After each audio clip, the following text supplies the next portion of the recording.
Hi, in this video I want to focus on control by the GPIO2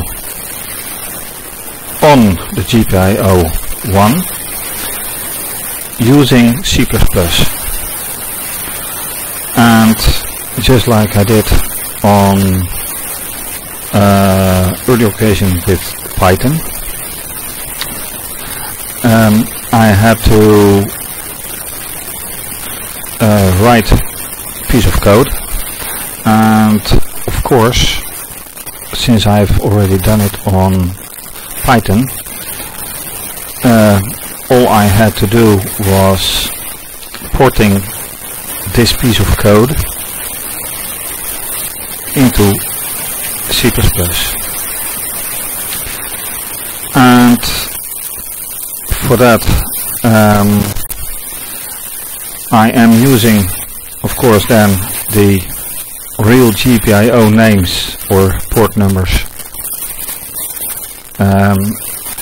as I have done earlier on the GPIO on the Raspberry Pi 1. So hold on.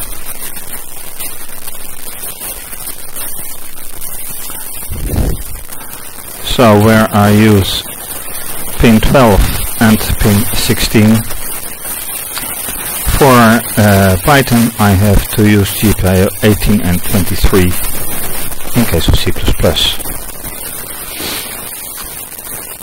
And for the rest there is no real difference. And switching to GPIO1, Raspberry Pi 1, sorry, I can just let it run. Let me switch back to this directory and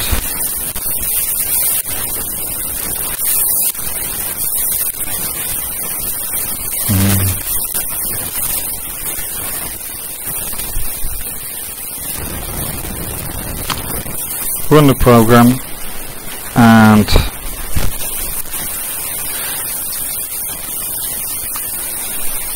as you can hopefully see by this live camera, lights are blinking on and off. The only problem is that this second LED, let me see if I can make it better visible.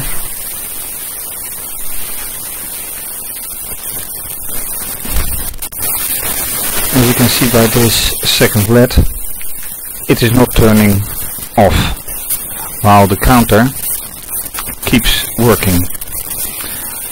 And let me interrupt this program.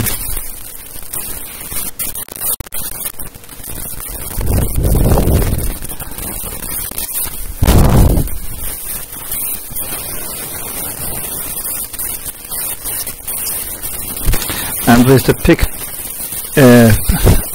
PIO, or actually PI GPIO test, I diagnosed the pins, and it turns out that the GPIO fails, but I already knew that. But now also the pull-up resistor on GPIO 13 fails, and that shows as the second LED not being put out, and that is very unfortunate.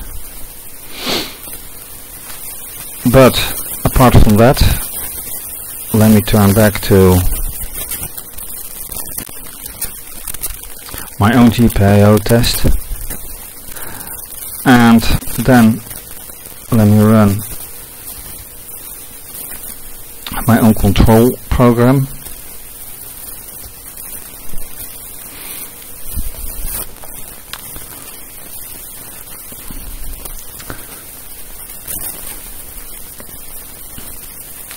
And you can see it is working.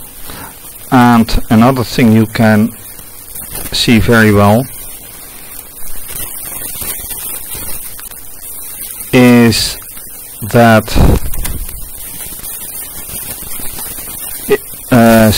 a compiled C++ program runs faster than a Python program, which is obvious because compiled is binary, which runs faster than Python, which is interpreted each time.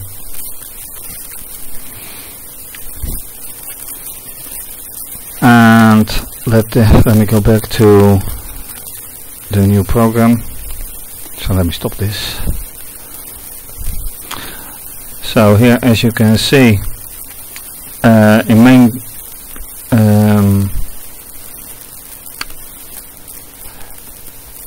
the main part of the program is actually the similar in beginning to the rest. I just have to use 2 pins, because as you can see here, there are only 2 wires coming from this flat cable from the RPi2. I have to export, set the direction to out, sleep to 15,000, because that doesn't work in the same way as in Python.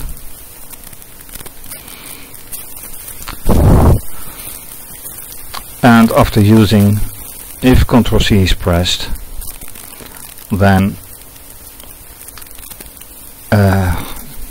set everything back to 0 and break off the program.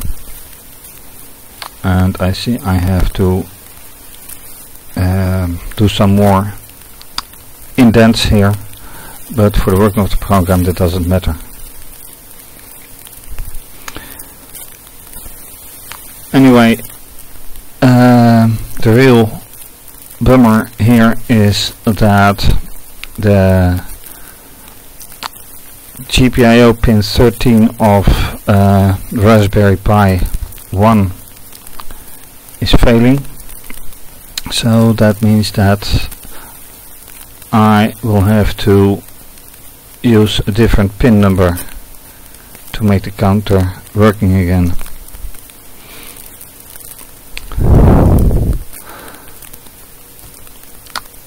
And this is working continuously, and this isn't, so let me run this part of the code again.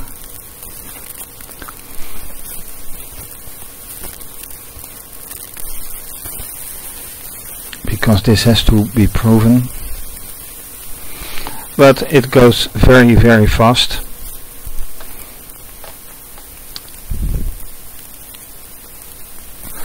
And I think that has to be slowed down by using a different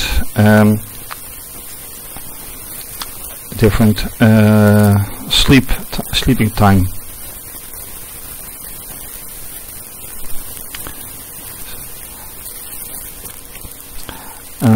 So let's change that and see again. Okay, so I've changed the sleeping time to 15 million. Let's see what the effect is.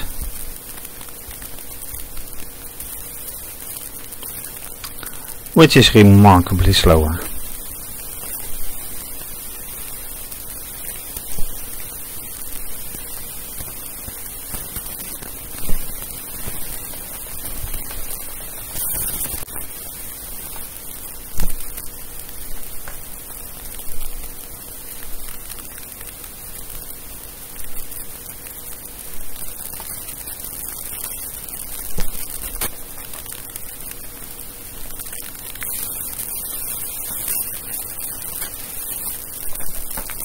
And you can see that by the LEDs that do work.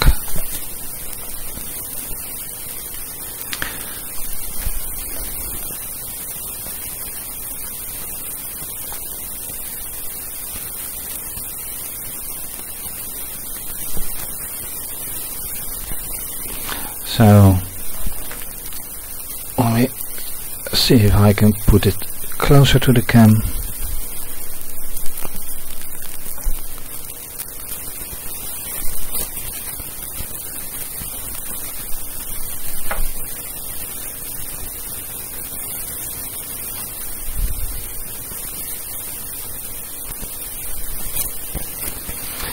And the only downside is that because the second LED is burning constantly, it doesn't look much like a counter anymore. But the code is working, and that is what the focus of this video was about. So